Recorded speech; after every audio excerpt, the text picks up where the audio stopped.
die groot ding is dat 'n vroue karakter is die aksieheld. En dit is iets wat 'n mens min kry. Ek dink jy het dit al ooit in Afrikaans gekry dat 'n aksierolprent in Afrikaans met 'n vroulike hoofkarakter wat die protagonis is wat so 'n bietjie die manne se alie skop.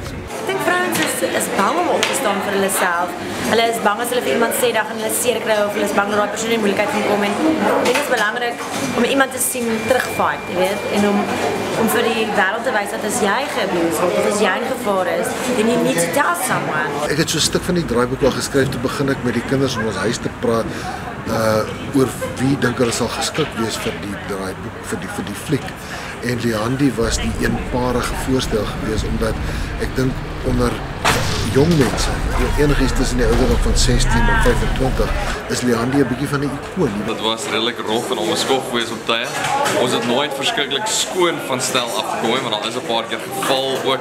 En Niels het wel so ligte haarskrinkkie opgedoen in sy een toneel waar hy heeltemal gegaan het vir 'n deel waar hy moet val.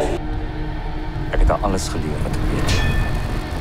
Ek speel 'n karakter van 'n ou rekkie wat sy vrou baie jong ouderdom verloor het. Ek was so immersed in it dat hoe vyler jy hare is en hoe meer ongemaklik jy is, hoe meer geïrriteerd jy is, hoe beter. Ek kon regtig net myself vertrou en voel daai karakter word vir daai tyd en dit is wanneer ek voel acting plaasvind en wanneer mens regtig 'n karakter word.